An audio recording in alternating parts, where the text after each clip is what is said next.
In this morning's Health Watch, living to be 100. The average American lives about 78 years, but some people do make it to the century mark and beyond.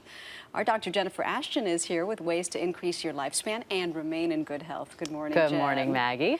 So we are 49th as far as life expectancy in this country. Macau is #1, and we live about 6 years less than people in Macau. Exactly. So what are they doing there in the South China Sea that we're not doing? We can do better, and it's not only what they're doing there, it's what we're not doing here, or in some cases what we are doing here. And the theories as to why we don't do so well compared to other parts of the world have to do with how we live. Higher rates of obesity, smoking, death from motor vehicle accidents, homicide, that all takes its toll. And then, of course, they tend to have a more active outdoor lifestyle, and they do some of the things that we're going to talk about, and hopefully we can do some of them too. Probably they're more stress-free too, right? I'm sure stress is a big contributor. It can be, and of course we have a lot of stress here, but there's a lot of things that are in our control. Some things are not in our control. Okay, so let's look at these things. Okay. Longevity boosters, as we'll call them this morning. #1, we know that marriage can boost, can enhance your life. Right. But it depends on your spouse's age. Exactly. So if you're already married, what does it mean to mind the marriage age if gap? you're already married, obviously there's nothing that you can do about this, but men tend to do better in marriage, if you will, than women. In other words, some studies have found that men, if their wives are younger,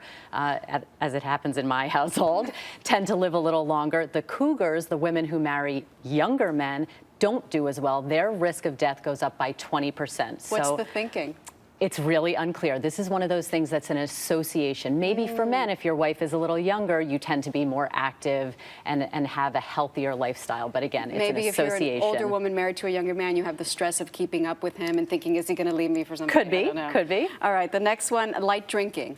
Very controversial. This really needs to be individualized, but one study have shown that people who drink less than 1 ounce a day extend their lifespan by 2 years. Okay. Again, wine and other forms of alcohol all seem to be equally protective, but it's very individualized. It's not good for everyone. And lastly, higher education. My mind is on right. drinking. Ironically, a study done at Harvard showed that people who have 12 or more years of higher education live around 80 years, which is significant, and thinking there that they might have less high-risk behaviors such as smoking, again, ironically done at Harvard, but again, another reason to stay in school. Okay, Dr. Jennifer Ashton, thank you so much.